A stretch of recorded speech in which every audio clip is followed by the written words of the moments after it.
बार फिर से मैं आप सभी को जय मसीह करता हूँ और आज फिर से मैं अपने YouTube चैनल में आप सभी का स्वागत करता हूँ। मैं आपके लिए एक वचन पढ़ना चाहता हूँ जो मिलता है मत्ती 5:23 से आगे बढ़ता हूँ। इसलिए यदि तू अपनी भेंट वेदी पर लाए और वहाँ तू स्मरण करे कि तेरे भाई के मन में तेरे लिए कुछ विरोध है, तो अपनी भेंट वहीं वेदी के सामने छोड़ दे और जाकर पहले अपने भाई से मेल मिलाप कर और तब आकर अपनी भेंट चढ़ा। तब तक जब तक तू अपनी मुद्दई के साथ मार्ग ही में है, उससे झटपट मेल मिलाप कर ले। कहीं ऐसा ना हो कि मुद्दई तुझे हाकिम को सौंपे और हाकिम तुझे सिपाही को सौंप दे और तू बंदीगृह में डाल दिया जाए। मैं तुमसे सच सच कहता हूँ कि जब तक तू कौड़ी भर ना दे, तब तक वहां से छूटने ना पाएगा। हालेलुया। कौड़ी भर ना दे तब तक वहां से तू छूटने नहीं पाएगा। वहां से तू छूटने नहीं पाएगा। कौड़ी भरने का मतलब क्या है मेरे प्रियो? आखिर वो ये व्यक्ति जिसके भाई के मन में इसके प्रति कुछ विरोध है, तो इस व्यक्ति को झटपट जाकर उससे मेल कर लेना है। अन्यथा ये मेल नहीं करेगा तो मुद्दई हाकिम को सौंप देगा और हाकिम उस व्यक्ति को सिपाही के हाथ में,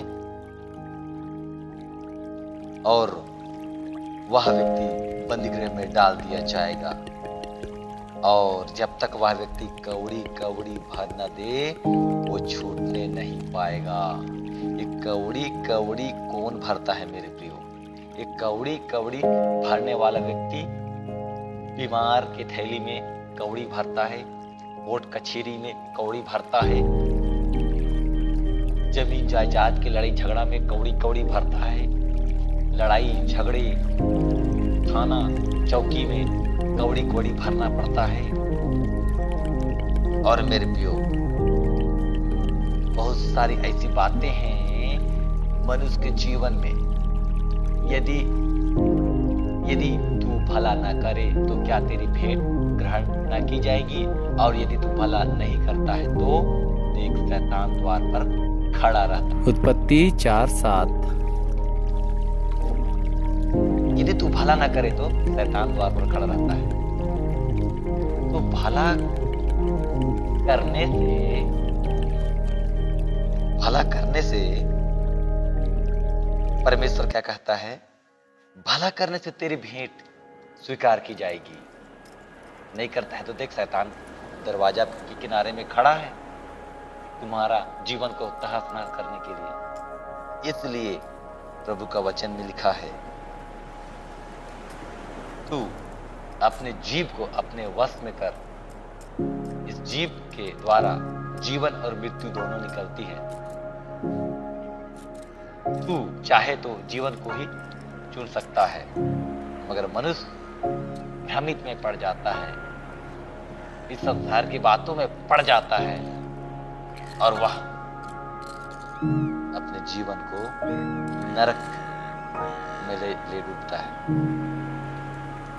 मेरे प्रियो, लिखा है पहला पत्रस 3:9 और 10 में, बुराई के बदले बुराई मत करो और न गाली के बदले गाली दो, पर इसके विपरीत आशीष ही दो, क्योंकि तुम आशीष के वारिस होने के लिए बुलाए गए हो। क्योंकि जो कोई जीवन की इच्छा रखता है और अच्छे दिन देखना चाहता है, वह अपने जीव को बुराई से और अपने होठों को छल की बातें करने से रोके रहे। आमीन मेरे प्रियो। और लिखा है याकूब 3:6 में, जीभ भी एक आग है। जीभ हमारे अंगों में अधर्म का एक लोक है और सारी देह पर कलंक लगाती है और जीवन गति में आग लगा देती है और नरक कुंड की आग से जलती रहती है। Hallelujah, hallelujah. इसलिए प्रभु का वचन में नीति वचन 18 का उसका 21 में लिखा है, जीभ के वश में मृत्यु और जीवन दोनों होते हैं, और जो उसे काम में लाना जानता है वह उसका फल भोगेगा। सही बात है। हालेलुया। हालेलुया। तो मैं इस बात को बताना चाहता हूँ मेरे प्रिय आप सभी लोगों को, यहाँ पर ये व्यक्ति, उसके भाई के मन में इस व्यक्ति के प्रति विरोध है ना, तो इस विरोध के कारण मुद्दाई हाकिम को सौंपने वाला है, और हाकिम जो है सिपाही को सौंप देगा, और सिपाही उसे बंदी गृह में डाल देगा, और उस व्यक्ति को जिसके कारण कौड़ी कौड़ी भरना पड़ सकता है। हालेलुया।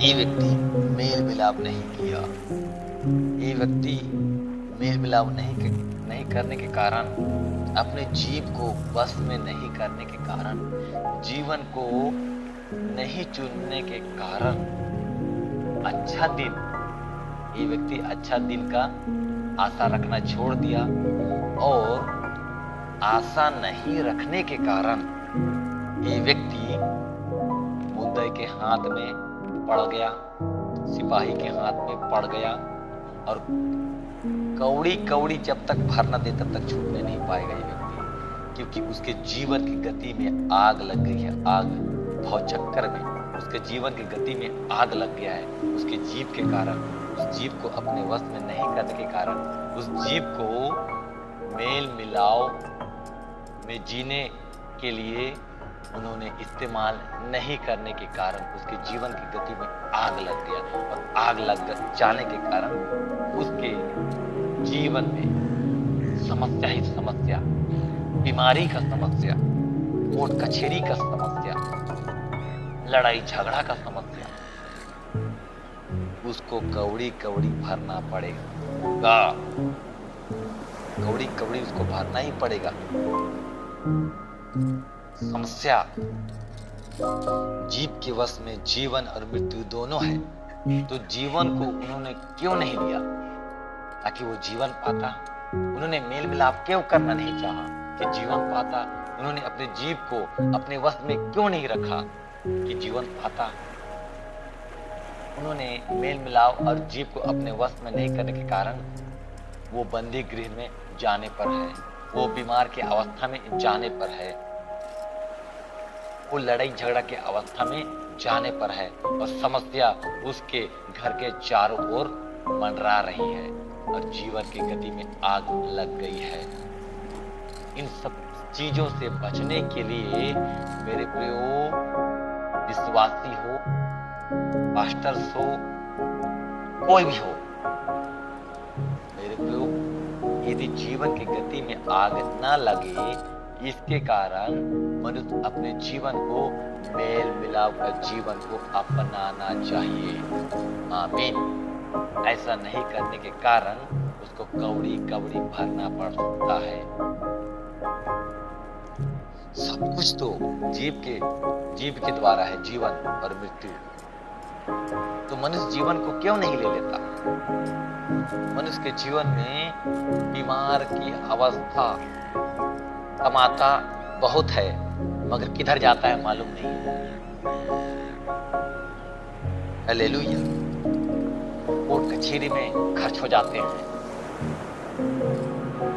वो कमाता तो है मगर फटी हुई थैली में पैसा को रख देता है, छेद के द्वारा उसका पैसा बह जाता है, और जीवन के गति में आग लगने के कारण कर्जा में भी व्यक्ति चला जाएगा, और कर्जा भरते भरते, ब्याज भरते भरते बहुत दिन निकल जाएगा, समस्या जाने का नाम नहीं लेगा। इसलिए मेरे प्रियो, प्रभु का वचन कहता है जीवन ही को चुन लो। आमीन। इस जीव को अपने वश में रखो, मेल मिलाप कर लो सबके साथ, और मेल मिलाप नहीं करने के कारण मनुष्य समस्या में पड़ा हुआ है। आज उसको दुख है, वो बीमार है, वो कर्जा में है, वो जेल में है, समस्या ही समस्या है। वो व्यक्ति छूटना चाहता है परंतु भरते भरते भरते भरते थक जा रहा है। समस्या कैसी जाएंगी? प्रभु का वचन तो सूत्र है, जीवन पाने का सूत्र है। मगर लोग मानते कहाँ हैं? मानते तो जीवन को पा जाते। हालेलुया।